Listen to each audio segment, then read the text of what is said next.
About my trip to India 2 days ago.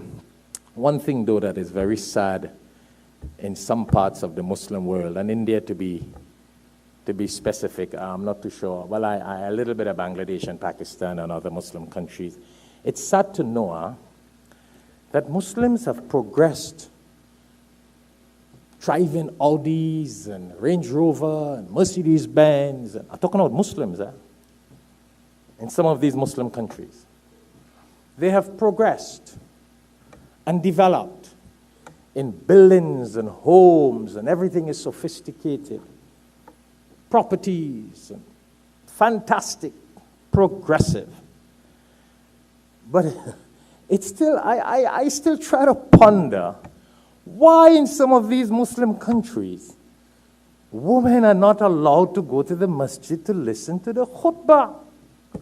Is no hadith and Quran that says that women are forbidden from going to Jummah khutbah and going to the Eid khutbah.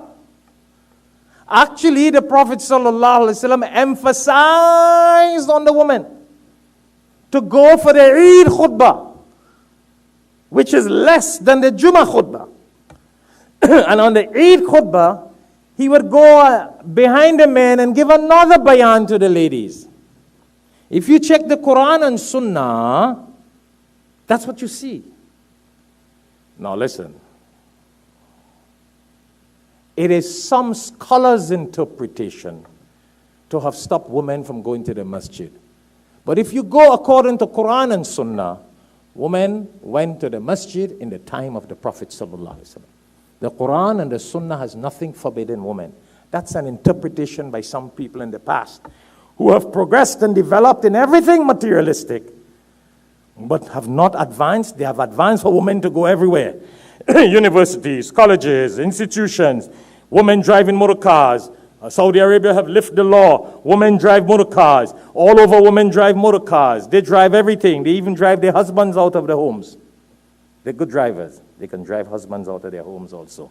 They're good. They have developed.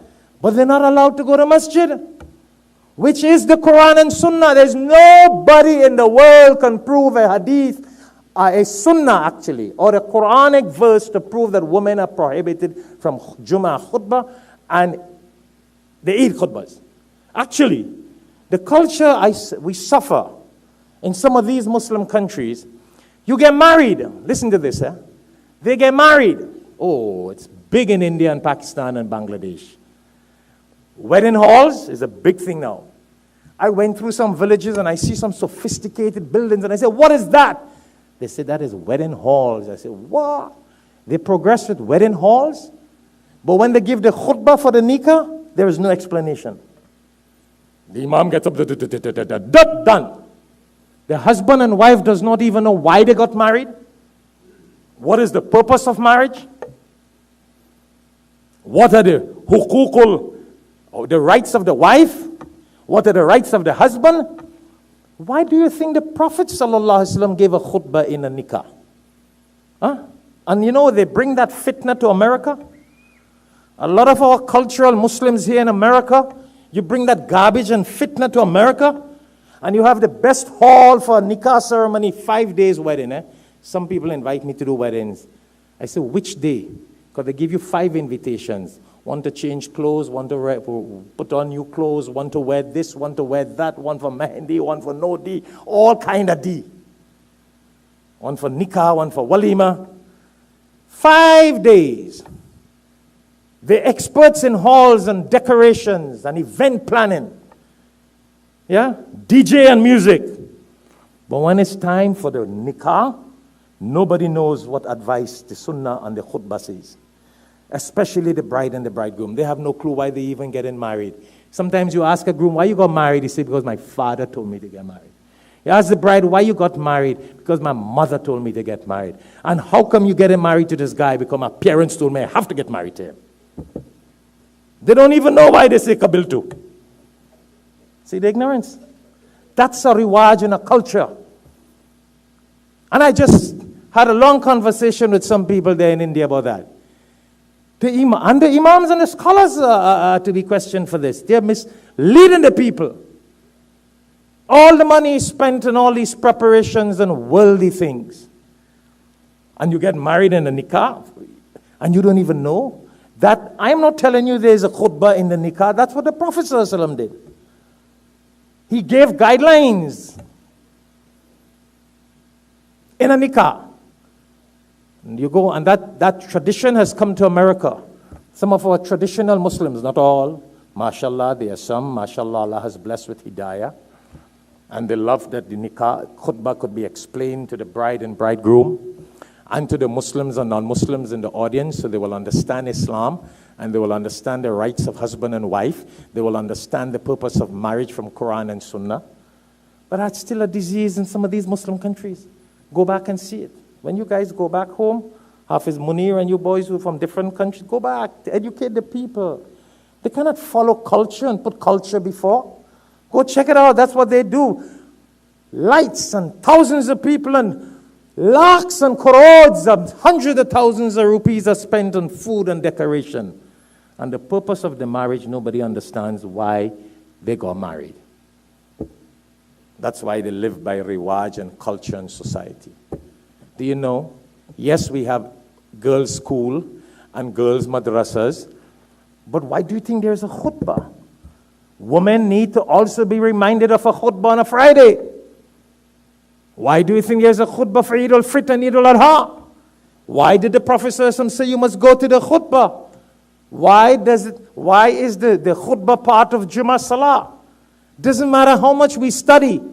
It doesn't matter how much degree we have in a university. Even the sheikhs and the imams need to be reminded. We all need to be reminded. This Quran is about a reminder. وَذَكِّرْ فَإِنَّ الذِّكْرَ تَنْفَعُ الْمُؤْمِنِينَ. Remind, and the believers benefit by the reminder. فَاسْعَوْا إِلَى ذِكْرِ اللَّهِ. Hasten to the remembrance of Allah. Allah says in Surah Al-Jumu'ah for the khutbah. And that's a practice in some Muslim countries. Women have no clue. Listen, before we conclude this khutbah, you guys do the analysis. You analyze the situation. You know what is the reality of life nowadays that is happening in some Muslim countries? And the disease is coming here now. And that's why I remind myself and our viewers on alhikmattv, take some medication, and the medication for that disease is the Quran.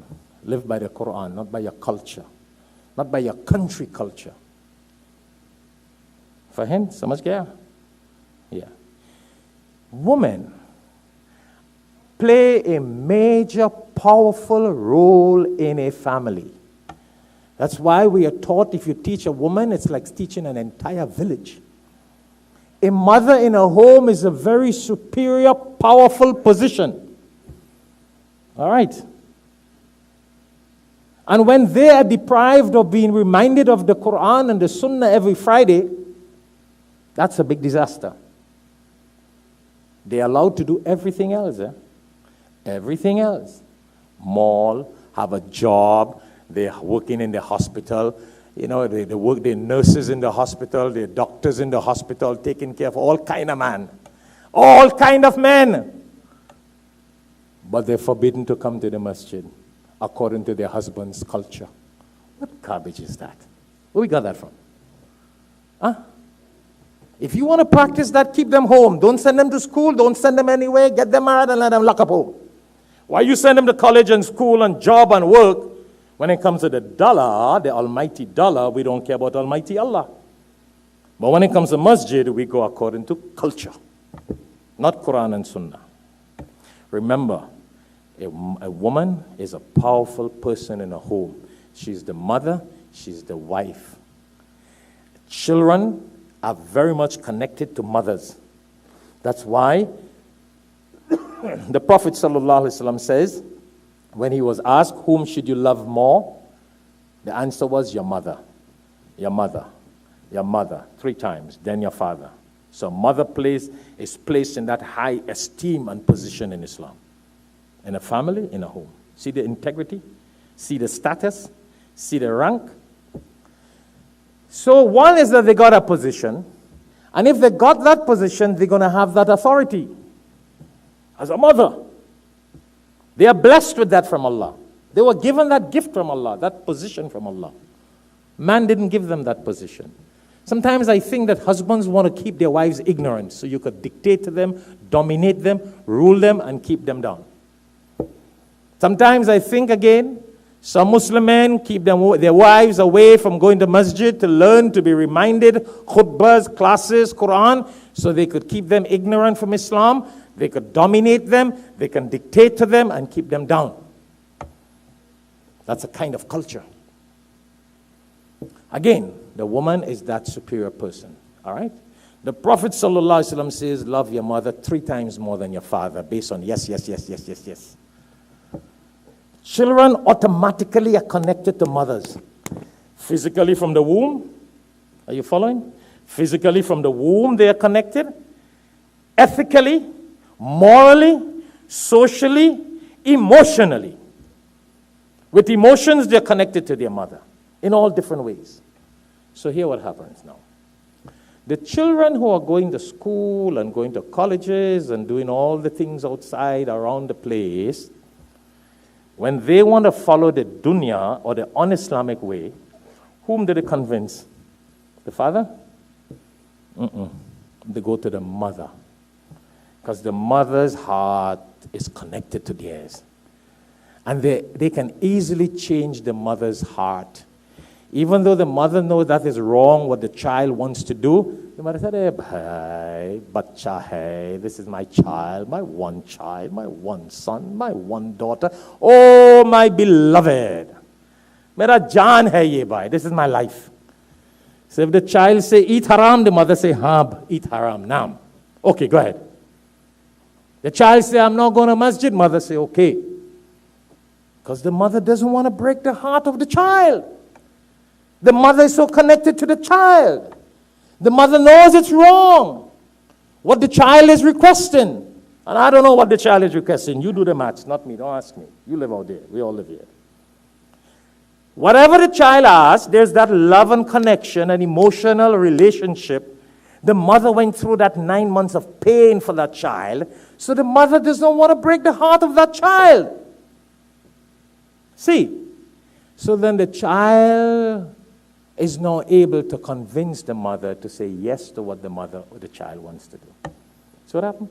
So the child changes the heart of the mother. And then what the mother does after? Mr. Husband loves her. That is his life. His wife is his life. So when the wife comes and says, Mr. Husband, oh, come on. Oh, one child? She's able to convince Mr. Husband. Mr. Husband knows it's haram, eh? I don't know what we're talking about, but you guys know what goes on there. Huh?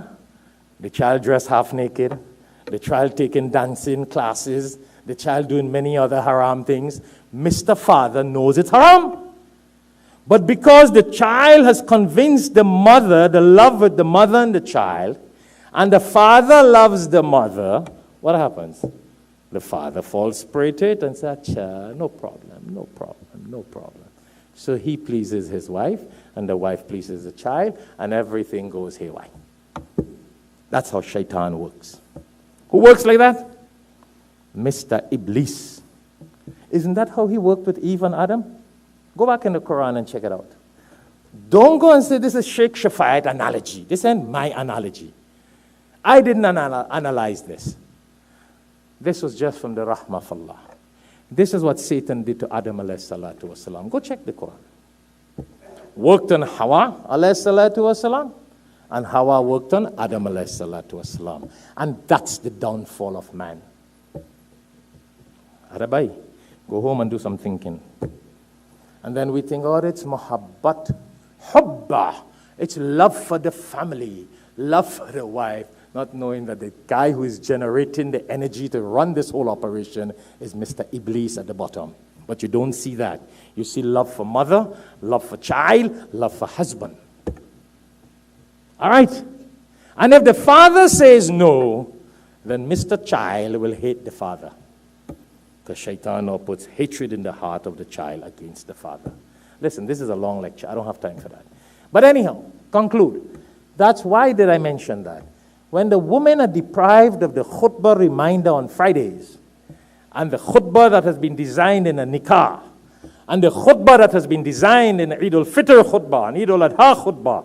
And our men do not allow them because they have their own tafsir, which is against Quran and Sunnah, because the Prophet ﷺ never forbade women from going to masjid. Actually, he told the men, if your wives ask you permission to go to the masjid, do not forbid them.